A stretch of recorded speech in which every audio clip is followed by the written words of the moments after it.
Oi, gente, eu sou o Matias. Eu sou a Júlia. E hoje a gente vai falar um pouquinho sobre a Unifesp. A gente vai falar um pouco sobre a faculdade, sobre o processo seletivo e tentar passar bem por cima algumas estratégias de estudo para essa prova. Então, para quem não sabe, essa é a Universidade Federal de São Paulo e ela fica na própria cidade de São Paulo, lá na Vila Clementino. E a faculdade engloba o bairro, né? Não tem um campus específico, mas tem vários prédios, os prédios de ensino, os prédios de pesquisa, tem vários hospitais também. O principal é o Hospital São Paulo, né? Que fica bem naquela região lá do lado dos prédios. Tem o Hospital do Rim, outro hospital universitário. Bom, a Unifesp também ela é bem conhecida pelo ensino forte.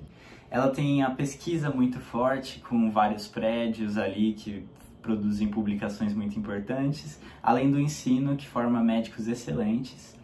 Tanto que faz muito tempo já que está sempre no top 5 daquele ranking universitário da Folha. Então agora que a gente vai falar sobre como funciona o vestibular, já aproveita, se inscreve no canal, deixa um like, acompanha a gente para algumas estratégias de estudos, já vê os próximos vídeos. Então, nessa primeira parte do vídeo, a gente vai explicar mais ou menos como funciona o processo seletivo, porque ele é bem diferente da maioria dos vestibulares que as pessoas estão acostumadas a fazer, né? Então, ele é chamado de vestibular misto, porque ele considera a nota do Enem e também o vestibular deles, da própria Unifesp, só que ele é feito pela banca VUNESP. Para quem não sabe, essa banca faz inúmeros vestibulares, principalmente aqui no estado de São Paulo. Por exemplo, a FAMERP, a própria Unesp, né, que acho que é o principal, várias particulares de medicina também, Santa Casa, Einstein, FMJ, muitas provas. Então, é essa banca que vai fazer essa prova para a Unifesp e vão considerar o Enem também. Então, ele vai funcionar mais ou menos assim. Você vai lá e você precisa fazer sua inscrição no Enem e fazer o Enem. Só que a questão é que ele não vai considerar TRI, essa notinha padronizada que a gente recebe, sabe? Aquela pontuação, 700 e tralá, 800 e tralá. Não vai ter isso e também não vai considerar a redação do Enem. Ele só vai considerar seus acertos. O que significa isso? Você vai pegar sua prova e vai corrigir. Acertei, errei, acertei, errei. E no fim, vamos supor que você acertou 150 questões. Então, isso que vai ser considerado para a Unifesp. Você acertou 150 questões, você acertou 155, 160. E não o TRI, e não a redação também. E para considerarem isso, eles vão transformar esses acertos em uma escala de 0 a 100. Então, para isso é uma conta básica que você faz em porcentagem. Então, vamos supor que você acertou 160 questões. Então, você pega 160, divide por 180, vai dar 0,88. Então, você acertou 88,8%. Então, vai ter essa notinha, entendeu? De uma escala de 0 a 100, a quantidade de acertos que você fez. Então é isso, se você fez em porcentagem, se você fez 88,8%, sua nota vai ser 88,8%. Agora, já a prova da Unifesp, ela é dividida em 2 dias. O primeiro dia, ele é composto por 25 testes, são 15 de português e 10 de inglês, todos feitos pela banca VUNESP, naquele estilo bem padrãozinho da VUNESP mesmo. Quem faz as provas sabe que eles seguem um padrão bem claro de questões, e uma redação no padrão VUNESP também. A gente provavelmente vai gravar um vídeo mais pra frente falando sobre a prova da Unifesp e estratégias para ela mais completo. Esse daqui a gente vai só dar uma pincelada. Só uma pincelada. E aí a gente fala mais sobre a redação da VUNESP. Agora o segundo dia, ele vai ser composto por 20 questões dissertativas, todas com A e B, divididas em A e B. E dessas 20 questões, são 5 questões de cada matéria que eu vou citar a seguir: biologia, física, química e matemática. Então, outra coisa que eu acho importante ressaltar também é que o vestibular da Unifesp costuma ser um dos últimos a serem aplicados. Então, era comumente aplicado em janeiro, mas ano passado foi aplicado em dezembro, mas foi lá no final de dezembro, foi quase no Natal, foi algo em torno do dia 20, 21, 22, não lembro exatamente, mas bem no finalzinho mesmo. Eu acho que esse ano ainda não, pelo menos até então, quando a gente tá gravando esse vídeo, ainda não saiu nenhuma informação com a data, mas fiquem de olho sempre pesquisando na internet, no site oficial que vão mandar lá. mas as inscrições em geral abrem no segundo semestre e a prova em geral vai ser no final do ano. Isso é bem interessante porque, como a gente disse antes, vai considerar o Enem também, né? Então, como o Enem costuma ser uma prova um pouco antes, você consegue ter uma distância legal entre as duas para você poder ter um estudo específico para cada uma delas, né? Para quem está visando a Unifesp, você precisa ir bem nos dois para conseguir uma nota final boa e os processos seletivos são um pouquinho diferentes, né? Então, você vai conseguir estudar para o Enem e depois estudar para a Unifesp. Agora a gente vai falar um pouco sobre as estratégias para ir bem na Unifesp e vamos começar pelo Enem. Bom, o Enem é muito longo, então eu acho difícil a gente falar rapidinho aqui, mas a gente recomenda vocês assistirem a série que a gente está fazendo no canal. Por enquanto já tem disponível o vídeo de matemática e de natureza, mas a gente já está produzindo de linguagens e depois vai sair o de humanas também. Lembrando, como eu disse antes, não é considerado TRI, então cada acerto é válido. Você não precisa, para a Unifesp, se preocupar em eu sou muito bom no primeiro dia, muito ruim no segundo dia. Eu sou ruim no segundo dia e bom no primeiro. O que importa vai ser aquela quantidade final de acertos que você vai ter. Então, para isso, é válido continuar com estratégias comuns do Enem, do TRI, que a gente fala muito nos outros vídeos, de, por exemplo, pular a questão difícil, fazer principalmente as fáceis, que vai valorizar mais. Tudo isso, no fim, acho que ajuda, porque até maximiza o seu desempenho na prova, né? Vai te ajudar a acertar mais questões. Então, eu não acho que isso implica você adotar uma estratégia diferente para o Enem, né? Não, acho que não. Talvez se seu foco é a Unifesp e mais nada, talvez você possa se dedicar um pouco menos à redação, sim, já que ela não vai contar para a nota da Unifesp. Uhum. Mas, em geral, quem presta Unifesp também está interessado nas federais pelo Enem, então sim, a gente não recomenda largar a redação. Mas, de qualquer forma, é muito importante você se dedicar muito para o Enem, porque apesar de só ser 1/3 da nota, ele faz diferença, faz muita diferença. Geralmente, quando a gente vê a nota dos aprovados, é um dos diferenciais, você alcançar uma pontuação legal. Bom, e aí vamos pular para o primeiro dia da prova da Unifesp em si. O primeiro dia, ele é mais voltado para linguagens e tem os testes de português e inglês. Esses testes, eles vão cobrar alguma teoria, você tem que estudar um pouco de teoria das duas matérias.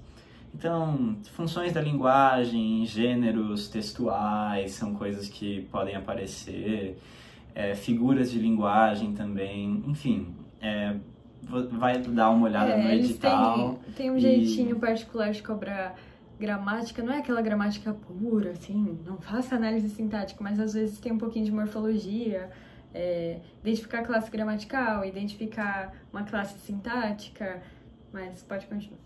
Não, e eles têm um jeito bem marcante de cobrar as coisas mesmo, sabe? Você vê e pega uma questão de 6 anos atrás, pega uma questão da prova do ano passado e fala, nossa, é igual. É praticamente igual, sabe? Então eles têm um jeito bem, até repetitivo de cobrar, sim, mas que ajuda pra gente que tá estudando, porque a gente já sabe o que vai cair. Então, é muito bom você fazer muitas provas antigas, porque é muito engraçado, nessa parte de português e inglês, eles até às vezes repetem a ordem do que eles estão perguntando. Você fazendo 5 provas antigas, 4, você já vai identificar muito disso, já vai entender o jeito que está cobrando, isso já vai te ajudar muito a direcionar o seu estudo. Mas também é bem legal você não só se limitar à Unifesp, mas fazer inúmeras outras provas, como eu falei no começo do vídeo, a banca Vunesp faz Santa Casa, Einstein, Famema, Famerp, Unesp. Então pega a questão de tudo isso e vai treinando, aí você vai identificando mais padrão, vai ganhando mais familiaridade. Bom, já a redação, a gente recomenda que você estude cartilhas de aprovados e leia redações de pessoas que foram aprovadas e tiveram um bom desempenho na redação do estilo Vunesp. Pode ser até de outros vestibulares, porque o estilo de redação é o mesmo. Conheça as competências para você saber onde você está perdendo nota, o que eles... Como é a grade, né? O que eles avaliam. E não tem jeito, pratique. Faça redações, corrija as redações. Se você achou que alguma ficou muito abaixo, refaça. E é isso, tente também se manter atualizado nas notícias. Estudar repertório, sempre pensando, tudo que você vê um filme, vê uma notícia, sempre tenta guardar isso na cabeça, pensar como que isso se encaixaria em algum tema, né? É bem importante. Se vocês quiserem, vocês podem falar aqui nos comentários e a gente pode trazer a minha redação ou a redação do Matias e mostrar aqui no canal, ler junto com vocês, só pra... Não existe a redação perfeita que vocês vão seguir, mas só pra dar mais ou menos uma ideia do que é legal, o que tá dando certo. Por isso, leiam muitas para servir de embasamento para vocês construírem o jeito próprio de vocês. Isso é muito importante, não é repetir, é você criar um jeito que vai estar numa estrutura adequada, vai estar com a gramática certa, vai estar adequada à grade, mas tem você lá dentro, né? Não uma... Sim, eu acho que a redação VUNESP ela é legal também, porque ela... Na minha opinião, eu diria que é um pouco meio termo entre a FUVEST e o Enem, porque ela tem um padrão que precisa ser seguido, mas não é tão estrito quanto o Enem e também não tem uma liberdade tão grande quanto a FUVEST te dá. Eu acho que é bem o meio termo ali. Uhum. E o segundo dia é o que muita gente tem medo na prova da Unifesp, não à toa, é um dia muito carregado de conteúdo, apertado de tempo. E são 4 horas de prova para 20 questões dissertativas que você vai ter que estudar muita teoria. Você tem que saber a teoria a fundo de todos os assuntos, seja química, física, biologia, matemática, saiba a teoria de tudo isso, porque é muito importante. Então estude, revise, porque não tem jeito, tem que saber muito para essa prova. E além de fazer a teoria, você precisa praticar. Então, pratique as questões. Se você quiser, começa por testes da Banca VUNESP para você entender como ela cobra os assuntos, e vai evoluindo para você fazer as questões escritas, porque também é importante você treinar as questões escritas para ver errinhos na sua dissertação, porque tem muita gente que fica só fazendo teste e acha que é tranquilo fazer questão escrita e na hora de escrever perde ponto por algumas besteiras, esquece de colocar unidade de medida nas questões de física, então tem que prestar bastante atenção. Corrija com gabaritos de cursinho e vá prestando bastante atenção em cada coisa que está na sua correção que poderia ser tirado ponto. Um lado bom dessa prova é que ela é extremamente objetiva. Então não vai ter aquela interpretação muito avançada, enunciados que vão te pegar lá com uma super pegadinha. Em geral é direto ao ponto. O que é isso? O que é aquilo? Resolva tal coisa, tal problema. Se você aprendeu a teoria direitinho, você fez aqueles exercícios, não vai ser um problema para você. Então o que a gente recomenda é que, além de estudar, manter esse ritmo, aprender tudo direitinho, como a tia disse, fazer muita prova antiga e quando você fizer, vamos supor que você está fazendo uma prova antiga de biologia. Você vai se deparar com várias perguntas de matérias específicas que ou você esqueceu ou você nunca viu. Às vezes a VUNESP costuma ser um pouco chata em biologia, por exemplo, e entra nos detalhezinhos que a gente não tem tanto em aula, assim. Aí assim que você se depara com isso, vai lá e tenta gravar essa informação de algum jeito. A gente gravava por meio de flashcard. A gente usava aplicativos, eu já falei para algumas pessoas aqui nos comentários. Então, vamos supor que eu errava um negócio e já criava um cartão para eu ir revisar isso constantemente. Mas se você não se adapta a isso, você pode ter um caderninho para marcar qualquer jeito que você vai retomar nisso e vai lembrar dessa informação. Porque, as coisas se repetem muito. Química vai se repetir as questões, biologia vai se repetir um negócio pedindo uma informação. É muito importante, então, você fazer muitas provas, identificando o que você erra, e marca isso, para você revisar e não esquecer para a próxima que pode cair de novo. Acho que a única área que costuma ser um pouquinho diferente dessas 4 é a de matemática, que eu acho que ela não se repete tanto quanto química, biologia e física, mas costumam ter os assuntos principais, né? Sempre tem uma questão de geometria plana ou uma geometria espacial, ou geometria analítica, tem sempre alguma geometria, tem uma questão que vai ser mais de uma matemática básica, com uma interpretaçãozinha lá, vai ter uma questão que é de probabilidade ou análise combinatória. Esses 3 temas com certeza vão estar lá, mas a forma que eles vão cobrar... às vezes pode ser um pouco mais difícil, uma abordagem um pouco diferente. Eu acho que matemática e biologia são as partes mais difíceis desse segundo dia. Sim, aí para isso adquirir esse raciocínio matemático que você vai adquirindo fazendo muita questão diferente, vendo várias aplicaçõezinhas, infelizmente é só treinando, porque aí você não vai conseguir realmente esperar uma coisa. Eu posso te falar com quase certeza absoluta que vai cair uma questão de combinatória ou probabilidade, mas qual vertente, não dá pra saber. Então, pra isso, você realmente tem que estudar bastante. Aí, talvez mais pra frente a gente possa fazer vídeos explicitando com mais detalhes cada parte dessa prova, falando, sei lá, de redação, de biologia, de matemática. Mas esse vídeo tinha muita gente perguntando sobre a Unifesp, então o intuito era mais dar essa ideia geral, como funciona o vestibular, como que a gente mais ou menos estudou cada área. Então é isso. É isso, gente. Muito obrigado por assistirem. E até o próximo vídeo. Até. Tchau, tchau.